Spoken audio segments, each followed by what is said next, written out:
Russia के पास ऐसी secret natural powers मौजूद हैं जिसके जरिए वो एक बार फिर से सुपर पावर बन सकता है। जहां अभी रशिया का एक बहुत बड़ा हिस्सा बर्फ से ढका हुआ है, वहीं दूसरी साइड से नेटो अलाइज ने इसके गिर्द घेरा तंग कर रखा है। अमेरिका के बाद दुनिया की सबसे बड़ी मिलिट्री पावर रखने वाले रशिया को कौन सी चीज सुपर पावर बनने से रोक रही है? वो सुपर पावर जिसका टाइटल अभी अमेरिका के पास है, वो रशिया के पास अनकरीब वापस आने वाला है। लेकिन सवाल ये है कि आखिर कैसे?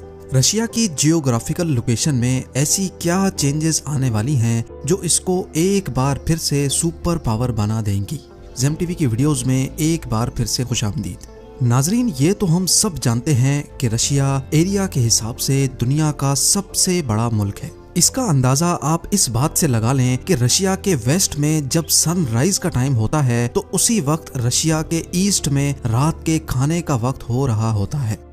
17 लाख स्क्वायर किलोमीटर के एरिया पर फैला हुआ रशिया इतना बड़ा है कि इसके अंदर 204 यूनाइटेड अरब एमिरेट्स, 5 इंडिया या 8 सऊदी अरेबिया या फिर 19 पाकिस्तान जैसे मुल्क फिट आ सकते हैं। रशिया ना सिर्फ एरिया में बड़ा है बल्कि इसकी जमीन के नीचे दुनिया के सबसे बड़े ऑयल और गैस के रिजर्व्स भी मौजूद हैं। नेचुरल गैस रिजर्व्स में रशिया का पहला नंबर, जबकि ऑयल रिजर्व्स में रशिया 8वें नंबर पर आता है। 2021 के एक सर्वे के मुताबिक यूरोप के कई मुल्क ऐसे हैं जो पूरी तरह से रशिया की गैस पे डिपेंडेंट हैं, और अगर एवरेज निकाली जाए तो पूरे यूरोप में 40% गैस रशिया से ही जाती है। यानी अगर रशिया यूरोप को गैस देना बंद कर दे तो पूरे यूरोप की इकोनॉमी पर बहुत बुरा असर पड़ सकता है।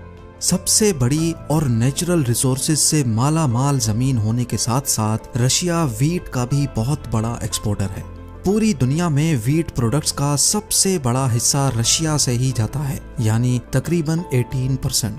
इन सब फायदों के साथ साथ रशिया की जियोग्राफी का एक बहुत बड़ा मसला भी है जो रशिया को मजीद ताकतवर होने से मुसलसल रोक रहा है, और वो मसला ये है कि रशिया का ज्यादातर हिस्सा इंतहाई सर्द मौसम की वजह से बिल्कुल बेकार पड़ा है। ये हिस्सा साइबेरिया में आता है जहां पूरे साल का एवरेज टेम्परेचर सिर्फ और सिर्फ 0.5 डिग्री सेल्सियस होता है। दुनिया का ठंडा तरीन शहर भी रशिया के इसी हिस्से में पाया जाता है जहां हैरानकुन तौर पे सर्दियों में टेम्परेचर -71 डिग्री सेल्सियस तक पहुंच जाता है, और इस शहर को हम ओइमियाकुन के नाम से पहचानते हैं। क्योंकि रशिया का बहुत बड़ा हिस्सा एक्सट्रीम वेदर कंडीशन से दो चार है, इसी वजह से एक तो रशिया की पॉपुलेशन एरिया के हिसाब से बहुत कम है, और दूसरा रशिया की टोटल आबादी का 75% हिस्सा सिर्फ रशिया के इस 20% हिस्से में रहता है। ये एक ऐसा मसला है जिस पर रशिया सदियों से काबू पाने की कोशिश कर रहा है, लेकिन ताहाल अभी तक नाकाम है। ना सिर्फ रशिया की जमीन बल्कि इसकी कोस्ट लाइन भी अमेरिका की कोस्ट लाइन से काफी ज्यादा बड़ी है। रशिया की कोस्ट लाइन 37,650 किलोमीटर पर फैली हुई है, लेकिन यहाँ पर भी रशिया कई मसलों का शिकार है। असल में ये आर्कटिक ओशन है जो तकरीबन पूरा साल ही बर्फ बना होता है, यानी इतनी बड़ी कोस्ट लाइन होने के बावजूद भी ये रशिया के किसी काम की नहीं है। अब जाहिर है जिस मुल्क के पास जितना बड़ा समंदर होगा वो उतनी ज्यादा कंट्रीज के साथ ट्रेड कर सकेगा, और ज्यादा ट्रेड का मतलब है कि वो उतना ज्यादा पावरफुल भी बन सकेगा, क्योंकि आखिरकार समंदर ही वो जरिया है जिसके जरिए पूरी दुनिया में प्रोडक्ट्स इंतहाई कम कीमतों में पहुंचाई जा सकती हैं। बर्फ की वजह से यहाँ कार्गो शिप्स का चलना ना सिर्फ मुश्किल होता है बल्कि ये काफी खतरनाक भी साबित हो सकता है। इतनी बड़ी कोस्ट लाइन होने के बावजूद भी रशिया बड़ी मुश्किलों से दूसरी कंट्रीज के साथ ट्रेड करता है। रशिया फिल वक्त अपनी पूरी कंट्री की ट्रेड सिर्फ इन 3 पोर्ट्स के जरिए करने पर मजबूर है। इनमें से एक रशिया के ईस्ट में वाक़े व्लादिवोस्टोक पोर्ट के नाम से जाना जाता है, जहां पानी कई महीनों तक बर्फ बना होता है। लेकिन जब गर्मियों के सीजन में यहाँ से ट्रेडिंग स्टार्ट होती है तो रशिया के बहरी जहाजों को जापान के इस कंट्रोल्ड समंदरों से होकर गुजरना पड़ता है, और जापान अमेरिका और नेटो का एक बहुत मजबूत अलाइड पार्टनर है। नेटो कई मुल्कों के दरमियान एक ऐसा इत्तेहाद है जो रशिया से बचने के लिए ही बनाया गया था। यानी अगर किसी भी नेटो कंट्री पर रशिया ने हमला करने की कोशिश की तो बाकी तमाम नेटो कंट्रीज मिलकर उसका साथ देंगी। दूसरी तरफ रशिया का सेंट पीटर्सबर्ग पोर्ट है और यहाँ भी वही मसला है। साल में कई महीनों तक यहाँ बर्फ होती है और सीजन में बहरी जहाजों को उन तमाम मुल्कों के सामने से होकर गुजरना पड़ता है जो सब नेटो और अमेरिका के या तो मेंबर हैं या अलाइड पार्टनर। तीसरे नंबर पे बचता है नोवोरोसिस्क पोर्ट जो रशिया के साउथ में वाक़े ब्लैक सी पे मौजूद है। यहाँ बर्फ का तो इतना बड़ा मसला नहीं, लेकिन बहरी जहाजों को टर्की के पास से इंतहाई तंग जगह से होकर गुजरना पड़ता है, यानी यहाँ भी रशिया को खुलकर ट्रेड करने की आज़ादी नहीं है। बेशक रशिया और टर्की के रिलेशंस अब काफी बेहतर हो चुके हैं, लेकिन टर्की बहरहाल है तो नेटो का ही मेंबर, यानी रशिया पर खतरे की तलवार यहाँ भी लटक रही होती है। कुल मिलाकर बात यह है कि इतनी बड़ी कोस्ट लाइन होने के बावजूद भी रशिया को ट्रेड करने के लिए इन पोर्ट्स पर पहले तो ठीक मौसम का इंतजार करना होता है और फिर अपने दुश्मन नेटो के पार्टनर्स के रहमो करम पर वहां से गुजरना होता है। लेकिन उसके बावजूद भी जीडीपी रैंकिंग में रशिया 11वें नंबर पर खड़ा है। जीडीपी यानी ग्रॉस डोमेस्टिक प्रोडक्ट। अगर आसान अल्फाज में बात की जाए तो किसी भी कंट्री में मौजूद तमाम लोगों की कंबाइंड इनकम को जीडीपी कहा जाता है। जीडीपी रैंकिंग से अंदाजा लगाया जाता है कि कोई भी कंट्री कितनी ज्यादा सक्सेसफुल है, लेकिन ये किसी भी कंट्री की पावर जानने का वाहिद तरीका नहीं है। जीडीपी से हटकर अगर मिलिट्री पावर की बात की जाए तो रशियन मिलिट्री के पास दुनिया के सबसे ज्यादा न्यूक्लियर वॉर हेड्स मौजूद हैं, अमेरिका से भी ज्यादा। और अमेरिका के बाद रशियन मिलिट्री ही दुनिया की दूसरी ताकतवर आर्मी मानी जाती है। यहाँ पर भी रशिया अगर नंबर 1 पे नहीं है तो वो भी सिर्फ और सिर्फ अपने सर्द मौसम की वजह से।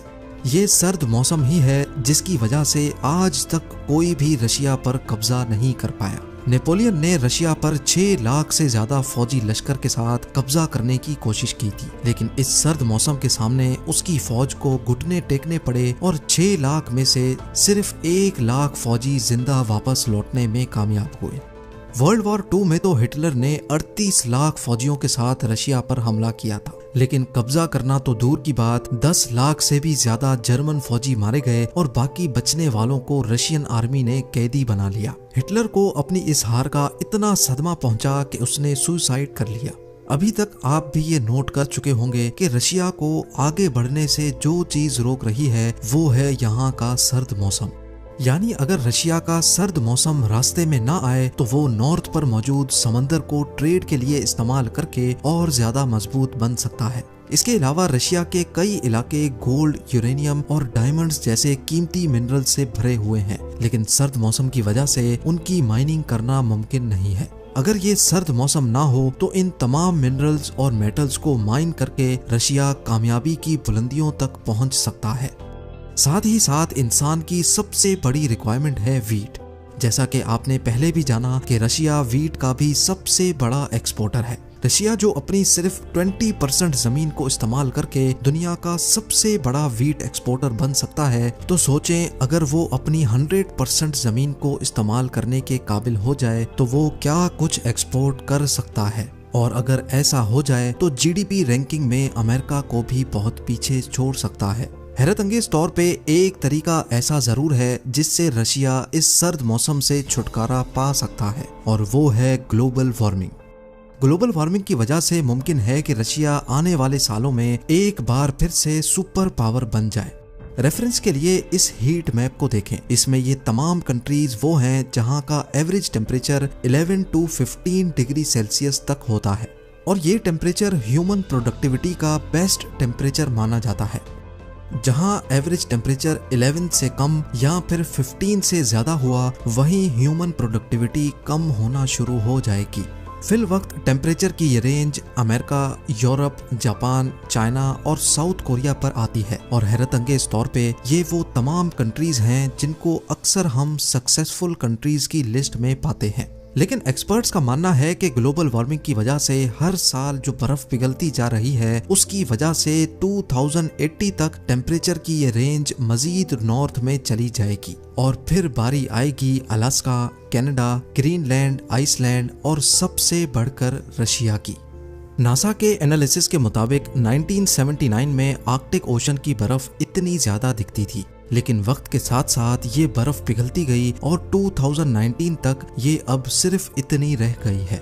इस डेटा के हिसाब से आर्कटिक ओशन की बर्फ हर साल 13% कम होती जा रही है और अगर ये सब ऐसे ही चलता रहा तो 2035 तक आर्कटिक ओशन में बिल्कुल भी बर्फ नहीं बचेगी, जिसका सबसे ज्यादा फायदा रशिया को होने वाला है। इन सब चीजों के साथ साथ रशिया को एक और फायदा भी है। क्लाइमेट चेंज की वजह से जो आइस मेल्ट हो रही है उससे ओशंस के पानी में दिन ब दिन इजाफा होता जा रहा है। यानी जब ओशन का पानी बढ़ेगा तो सबसे पहले वो साहिल पर बनी सिटीज को निगल जाएगा। अमेरिका जिसकी तमाम मेजर सिटीज साहिल पे बनी हैं, उसको आने वाले वक्त में काफी ज्यादा तकलीफ का सामना करना पड़ सकता है, जिसमें पूरे के पूरे शहरों को एवैक्यूएट करना भी शामिल है और जाहिर है इस काम में करोड़ों डॉलर्स का खर्चा भी होगा। इसके बरक्स रशिया जिसकी सिर्फ 3 सिटीज ओशन फ्रंट पे हैं और बाकी तमाम मेजर सिटीज समंदर से कम 600 किलोमीटर के फासले पर हैं। इस चीज का भी रशिया को आने वाले वक्त में ठीक ठाक फायदा होने वाला है। सुएज कैनाल इजिप्ट का वो समंदरी रास्ता है जो एशिया को यूरोप से जोड़ता है। सिर्फ चाइना से ही नहीं बल्कि पूरे एशिया से तमाम शिप्स को यूरोप जाने के लिए इसी सुएज कैनाल का इस्तेमाल करना पड़ता है, जिसके लिए वेसल्स इजिप्ट की गवर्नमेंट को भारी फीस भी अदा करती हैं। हर साल 20,000 के करीब वेसल्स ये कैनाल इस्तेमाल करती हैं और हर एक वेसल इजिप्ट गवर्नमेंट को तकरीबन $4 लाख का टोल टैक्स पे करती है। यानी साल की 20,000 शिप्स के ट्रांजिट पर इजिप्ट गवर्नमेंट को $8 अरब मिलते हैं। चाइना के शंघाई पोर्ट से यूरोप में रोटरडैम पोर्ट तक शिप्स को 18,000 किलोमीटर का फासला और 37 डेज लग जाते हैं। लेकिन आर्कटिक ओशन में बर्फ पिघल जाने के बाद शिप्स रशिया से होकर गुजरेंगी, जो शंघाई से रोटरडैम तक सिर्फ 10,500 किलोमीटर और 22 डेज का सफर बनता है। यानी जहां चाइनीज कंपनीज को लाखों डॉलर ट्रांसपोर्टेशन के बचेंगे, वहीं जाहिर है वो रशिया को उसके कंट्रोल्ड समंदर से गुजरने की भारी टोल फीस भी पे करेंगे।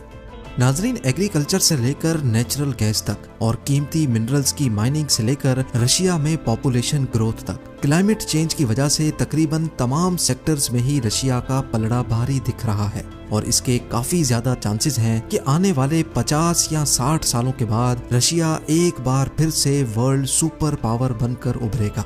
उम्मीद है जेम टीवी की ये वीडियो भी आप लोग भरपूर लाइक और शेयर करेंगे। आप लोगों के प्यार भरे कमेंट्स का बेहद शुक्रिया। मिलते हैं अगली शानदार वीडियो में।